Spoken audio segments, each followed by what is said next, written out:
Hello, ನಮಸ್ತೆ ಎಲ್ರಿಗೂ. ಎಲ್ಲ ಹೇಗಿದ್ದೀರಾ? ಚೆನ್ನಾಗಿದ್ದೀರಾ ಅನ್ಕೋತೀನಿ. ನಾನು ಚೆನ್ನಾಗಿದ್ದೀನಿ. ನಾನು ನಿಮ್ಮ ವೀಣಾ ಸುರೇಶ್. ಎಲ್ಲರಿಗೂ ನನ್ನ ಕಾರ್ಯಕ್ರಮವಾದ ಕಥಾಸರಣಿ ರಾಗಸುತೆ ಜೊತೆ ಕಾರ್ಯಕ್ರಮಕ್ಕೆ ಆತ್ಮೀಯ ಸ್ವಾಗತ.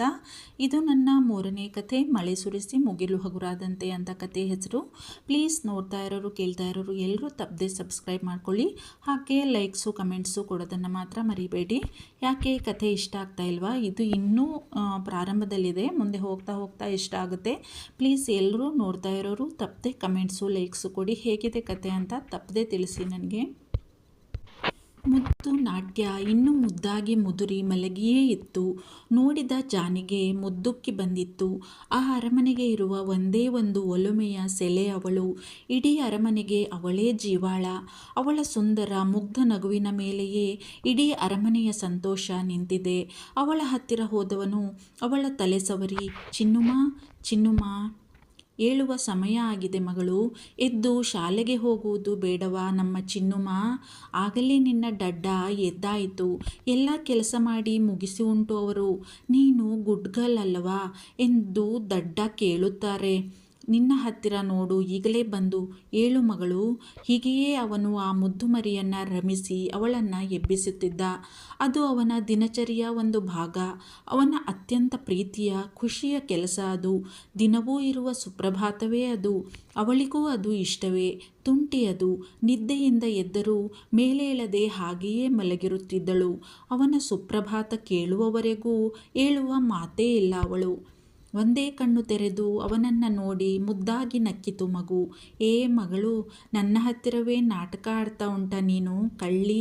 ಇರು ನಿನಗೆ ಎಂದು ಅವಳಿಗೆ ಕಚಗುಳಿ ಇಟ್ಟು ನಗಿಸಿದ್ದ ಜಾನಿ. ಕಿಲಕಿಲನೆ ನಕ್ಕು ಬಿಟ್ಟಿತ್ತು ಮುದ್ದು ಕಂದಮ್ಮ. ಹೆಂಗಿ ನಾನು ಎಂಬಂತೆ ತನ್ನ ಕಾಲರ್ ಇಲ್ಲದ ಶರ್ಟನ್ನೇ ಎತ್ತಿತ್ತು ನಾಟ್ಯ ಪುಟ್ಟಿ. ನೋಡಿದವನಿಗೆ ಕಣ್ಣು ತುಂಬಿತು. ದಿನವೂ ಇದೇ ಹಾಡು ಅವನದು.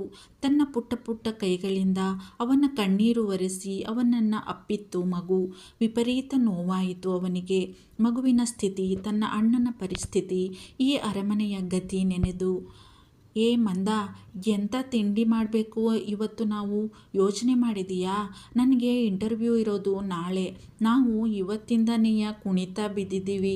ಹೀಗೆ ಚೇಸ್ತಾ ಉಂಟೆ ಹೊಟ್ಟೆಗೆ ಯಾರು ಮಾಡಿ ಹಾಕ್ತಾರೆ?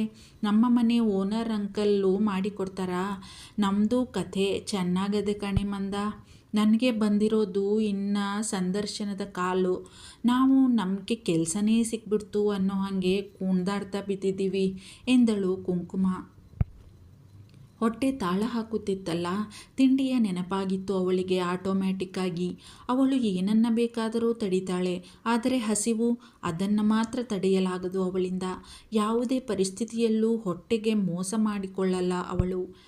ಈ ವಿಷಯ ಮಂದಾರಾಗಿಂತ ಚೆನ್ನಾಗಿ ಇನ್ಯಾರಿಗೆ ಅರಿವಿರಲು ಸಾಧ್ಯ? ಅರ್ಥ ಆಯಿತು ಕಣೆ ತಿಂಡಿಪೋತಿ, ನಿಂಗೆ ಹೊಟ್ಟೆನ ಕಟ್ಟಕ್ಕಾಗಲ್ಲ ಅಂತ. ನನಗೆ ಗೊತ್ತಿಲ್ವಾ ನಮ್ಮನೆ ದೇವ್ರ ಗುಣ? ತಿಂಡಿಗೂ ಯೋಚನೆ ಮಾಡಿಟ್ಟಿದ್ದೀನಿ ಗೊತ್ತಾ? ನಾನು ಎಷ್ಟಂದ್ರೂ ನಿನ್ನ ಪ್ರೀತಿಯ ಗೆಳತಿ ಅಲ್ವಾ? ನಿನಗೋಸ್ಕರ ಇಷ್ಟು ಮಾಡಲ್ವಾ ಎಂದಳು. ಅದಿ ನಾ ಫ್ರೆಂಡ್ ಅಂಟೆ. ಅದು ನನ್ನ ಫ್ರೆಂಡ್ ಅಂದರೆ ಅದು ಸರಿ. ಏನು ಇವತ್ತಿನ ಪಿಲಾನು? ಕಣ್ಣು ಅರಳಿಸಿ ಕೇಳಿದ್ದಳು ಹುಡುಗಿ ಕುಳಿತಲ್ಲಿಂದ ಎದ್ದವಳು. ಉಪ್ಪಿಟ್ಟು ಕಣವ. ಚಂದಾಗದೆ ಅಲ್ವಾ ನನ್ನ ಇವತ್ತಿನ ಪಿಲಾನು ಹೇಳಿದವಳೆ ಒಂದೇ ಉಸಿರಿಗೆ ಓಡಿದ್ದಳು ಒಳಗೆ. ಇಲ್ಲೇ ಇದ್ದರೆ ತನ್ನ ಕತೆ ಮುಗಿದಂತೆಯೇ ಎಂದು ತಿಳಿದಿತ್ತು ಅವಳಿಗೆ. ఏంటి ಉಪ್ಮಾ చేసే ಪಿಲಾನ್ చేసావా? ಏನು ಉಪ್ಪಿಟ್ಟು ಮಾಡೋ ಪ್ಲ್ಯಾನ್ ಮಾಡಿದೀಯಾ? ಸಿಗು ನನ್ನ ಕೈಗೆ, ಕೈಮಾ ಮಾಡಾಕ್ಬಿಡ್ತೀನಿ ಇವತ್ತು. ನಿಂತಲ್ಲಿಂದಲೇ ಕೂಗಿದ್ದಳು ಅವಳಿಗೆ ಕೇಳಿಸುವಂತೆ ಹುಡುಗಿ. ಕುಂಕುಮ ಕಷ್ಟ ಆದರೂ ಉಪವಾಸ ಇದ್ದು ಬಿಟ್ಟಾಳು ಬೇಕಾದರೆ. ಆದರೆ ಉಪ್ಪಿಟ್ಟು ಮಾತ್ರ ತಿನ್ನುತ್ತಿರಲಿಲ್ಲ. ಉಪ್ಪಿಟ್ಟಿನ ಬದ್ಧ ವೈರಿಯವಳು. Concrete ಮಾಡ್ತಾಳಂತೆ, concrete. ನೋಡು ಹೆಂಗೆ ನನ್ನ ಉರಿಸ್ತಾ ಇದ್ದಾಳೆ ಗೂಬೆ. ಇದೇ ಕಣೆ ನಿಂಗೆ ಇವತ್ತು. జుట్టు పీకేసి నీ చేతులకి ఇవ్వకపోతే నా పేరు ಕುಂಕುಮ ಕಾದು. ಜುಟ್ಟು ಕಿತ್ತು ನಿನ್ನ ಕೈಗೆ ಕೊಡದೇ ಇದ್ರೆ ನನ್ನ ಹೆಸರು ಕುಂಕುಮ ಅಲ್ಲ. ಇನ್ನೊಂದು ಸಲ ಕಿರುಚಿದ್ದಳು. ಗೊತ್ತು ಅವಳಿಗೆ ತನ್ನನ್ನು ಉರಿಸಲೆಂದೇ ಹೀಗೆ ಹೇಳಿರುತ್ತಾಳೆ ಮಂದ ಎಂದು. ಬೇರೆಯದೇ ತಿಂಡಿಗೆ ರೆಡಿ ಮಾಡಿಡೋಕೆ ನನಗೇ ಹೇಳ್ತಾಳೆ ಎನ್ನುವುದು ಅವಳು ಬಲ್ಲಳು. ಆದರೂ ಕೂಗಿ ಅವಳಿಗೆ ಇವಳೂ ಉತ್ತರಿಸುತ್ತಿದ್ದಳು ಬೇಕೆಂದೇ. ಅವರಿಗೆ ಅವರ ಒಂದು ಬೆಡ್ರೂಮಿನ ಒಂದು ಪುಟ್ಟ ರೂಮೇ ಅರಮನೆ. ಒಂದು ಮನೆಯ ಮೇಲೆ ಇದ್ದ ಒಂದೇ ಬೆಡ್ರೂಮಿನ ಬಾಡಿಗೆಗೆ ಇದ್ದರು 3 ವರ್ಷಗಳಿಂದ ಇವರು ಇಬ್ಬರು ಜೊತೆಯಾಗಿದ್ದೇ ಅಲ್ಲಿಂದ. ಈಗ ಒಬ್ಬರನ್ನೊಬ್ಬರು ಬಿಟ್ಟಿರಲಾರದಷ್ಟು ಹಚ್ಚಿಕೊಂಡಿದ್ದರು. ಇಬ್ಬರ ಪರಿಸ್ಥಿತಿಯೂ ಹೆಚ್ಚು ಭಿನ್ನವಾಗಿರಲಿಲ್ಲ. ಮನಸ್ಥಿತಿಯೂ ಹೊಂದಾಣಿಕೆಯಾಗಿತ್ತು. ಆತ್ಮೀಯರಾಗಿ ಬಿಟ್ಟಿದ್ದರು ಬಂದ 2 ದಿನದಲ್ಲಿ ಇಬ್ಬರು. ಈಗ ಅವರ ಅರಮನೆಯಲ್ಲಿ ಅವರದೇ ರಾಜ್ಯಭಾರ, ಅವರೇ ರಾಣಿಯರು, ಅವರೇ ಪರಿಚಾರಿಕೆಯರು. ಅವರದೇ ಆದ ಪುಟ್ಟ ಪ್ರಪಂಚದಲ್ಲಿ ಇಬ್ಬರು ಅತ್ಯಂತ ಖುಷಿಯಾಗಿದ್ದರು. ಅಲ್ಪತೃಪ್ತರು ಇಬ್ಬರು. ಇರೇ ಮಾರೈತಿ, ನನಗೆ ಗೊತ್ತಿಲ್ವಾ ನಿನಗೆ ನಿನ್ನ ಉಪ್ಮಾ ಅಂದರೆ ಆಗಲ್ಲ ಅಂತವಾ? ಅದಕ್ಕೆ ಒಗ್ಗರಣೆ ಅವಲಕ್ಕಿ ಮಾಡೋಕ್ಕೆ ಪಿಲಾನ್ ಮಾಡಿದ್ದೀನಿ ನನ್ನ ರಾಣಿ. ಬಾ ಬಾ, ಈರುಳ್ಳಿ, ಹಸಿಮೆಣಸು, ಕ್ಯಾಪ್ಸಿಕಮ್, ಟೊಮ್ಯಾಟೊ ಎಲ್ಲ ಪಟಾಪಟ್ ಹೆಚ್ಚಿಕೊಡು. ಪಟ್ ಅಂತ ನಿನ್ನ ಹೊಟ್ಟೆಗೆ ತಿಂಡಿ ಹಾಕ್ತೀನಿ ಎಂದಿದ್ದಳು ಮಂದ. ಖುಷಿಯಿಂದ ಒಳಗೋಡಿದ್ದಳು ಕುಂಕುಮ.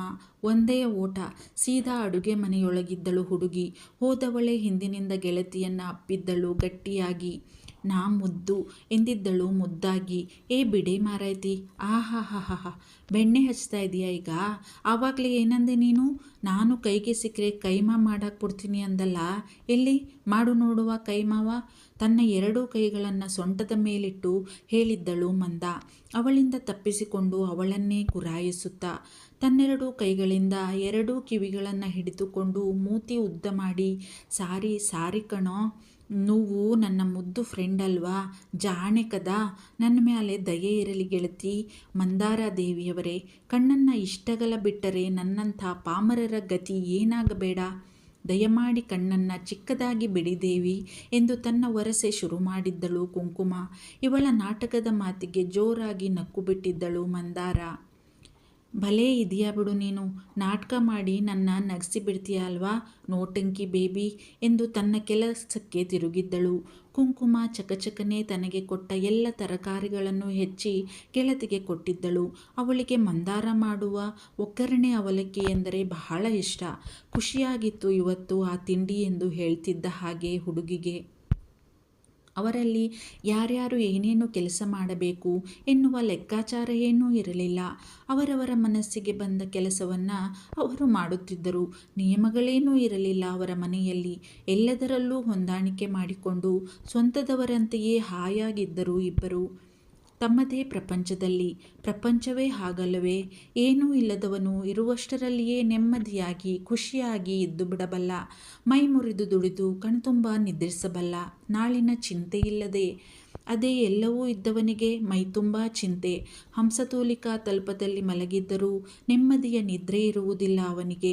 ಎಲ್ಲವೂ ಇದ್ದರೂ ಇನ್ನೂ ಏನೋ ಬೇಕೆಂಬ ತುಡಿತ ಅವನ ನೆಮ್ಮದಿಯನ್ನು ಕಿತ್ತುಕೊಂಡಿರುತ್ತೆ. ಬಡವನಿಗೆ ಇಂದು ಹೇಗೆ ಬದುಕಬೇಕು ಎನ್ನುವುದೇ ಚಿಂತೆ. ನಾಳಿನದು ನಾಳೆಗೆ ಎಂದುಕೊಳ್ಳುತ್ತಾನೆ ಅವನು. ಅದಕ್ಕೆ ಅವನು ನೆಮ್ಮದಿಯಿಂದ ನಿದ್ರಿಸಬಲ್ಲ. ಚಿಂತೆ ಇಲ್ಲದವನಿಗೆ ಸಂತೆಯಲ್ಲೂ ನಿದ್ದೆ ಎನ್ನುವುದಿಲ್ಲವೇ? ಅದೇ ಶ್ರೀಮಂತನಿಗೆ, ಅವನಿಗೆ ತನಗೊಬ್ಬನಿಗೇ ಅಲ್ಲದೆ ತನ್ನ 4 ತಲೆಮಾರಿನವರಿಗೂ ಆಸ್ತಿ ಮಾಡಿಡುವ ಚಿಂತೆ. ನಿದ್ರೆ ಎಲ್ಲಿ, ನೆಮ್ಮದಿ ಎಲ್ಲಿ ಅವನಿಗೆ? ಪುಟ್ಟ ಕೈಗಳಿಂದ ತನ್ನ ಕಣ್ಣೀರು ಒರೆಸಿ ತನ್ನನ್ನು ಅಪ್ಪಿದ್ದ ಹುಡುಗಿಯ 2 ಕೆನ್ನೆಗೆ ಮುತ್ತಿಟ್ಟು, ನಮ್ಮ ಚಿನ್ನು ಬಂಗಾರ ಜಾಣೆ ಅಲ್ಲವೋ, ನಿನಗೆ ಈಗ ಹಲ್ಲು ಉಜ್ಜಲಿಕ್ಕುಂಟು ಅಲ್ಲವೋ, ಬೇಗ ಬೇಗ ಹಲ್ಲು ಉಜ್ಜಿ ಮುಖವನ್ನು ತೊಳೆದು ಚಂದ ತಯಾರಾಗಿರುತ್ತದೆ ನಮ್ಮ ಬಂಗಾರ ಡಡ್ಡ ಬರುವುದರೊಳಗೆ ಅಲ್ಲವೋ ಎಂದು ಆ ಮುದ್ದು ಕಂದಮ್ಮನನ್ನು ರಮಿಸಿ ವಾಶ್ರೂಮಿಗೆ ಎತ್ತಿಕೊಂಡು ಹೋಗಿದ್ದ ಜಾನಿ. ಅವನ ಎಲ್ಲ ಮಾತುಗಳಿಗೂ ಮುದ್ದಾಗಿ ನಗು ಬೀರುತ್ತಿತ್ತು ಮುದ್ದು ಹುಡುಗಿ. ಹಾಯ್, ಗುಡ್ ಮಾರ್ನಿಂಗ್ ಪುಟ್ಮರಿ, ಏನು ಮಾಡ್ತಾ ಇದ್ದಾಳೆ ನಮ್ಮ ಪುಟ್ಟಿ? ಮುಖ ತೊಳಿತಾ, ಹಲ್ಲುಜ್ತಾ ಎನ್ನುತ್ತಾ ಮಗಳನ್ನು ಮುದ್ದು ಮಾಡಿ ಬಲಗೈಯಿಂದ ಎತ್ತಿಕೊಂಡು 2 ಕೆನ್ನೆಗೂ ಮುತ್ತಿಟ್ಟಿದ್ದ ಆಯುಷ್. ಪ್ಲೀಸ್ ನೋಡ್ತಾ ಇರೋರು ಎಲ್ಲರೂ ತಪ್ಪದೆ ಸಬ್ಸ್ಕ್ರೈಬ್ ಮಾಡ್ಕೊಳ್ಳಿ. ಹಾಗೆ ನಾನು ಸದ್ಯದಲ್ಲೇ ಇನ್ನೊಂದು ನನ್ನ ಯೂಟ್ಯೂಬ್ ಚಾನೆಲ್ ಸ್ಟಾರ್ಟ್ ಮಾಡ್ತಾ ಇದ್ದೀನಿ. ಪ್ಲೀಸ್ ಎಲ್ಲರೂ ಅದಕ್ಕೂ ಸಬ್ಸ್ಕ್ರೈಬ್ ಮಾಡ್ಕೊಳ್ಳಿ. ಅದಕ್ಕೆ ನಾನು ಅಡುಗೆದು, ನಮ್ಮ ಹವ್ಯಕ ಅಡುಗೆ ತುಂಬ ಸಿಂಪಲ್ ಆಗಿರುತ್ತೆ, ಅದರದ್ದು ವೀಡಿಯೋಸು, ನಾನು ಎಲ್ಲೆಲ್ಲೋ ಹೋಗಿರೋದು ವೀಡಿಯೋಸು ಒಂಥರ ವ್ಲಾಗ್ ಥರ ಮಾಡ್ತಾಯಿದ್ದೀನಿ. ಪ್ಲೀಸ್ ಎಲ್ಲರೂ ಅದಕ್ಕೂ ತಪ್ಪದೆ ಸಬ್ಸ್ಕ್ರೈಬ್ ಮಾಡ್ಕೊಳ್ಳಿ.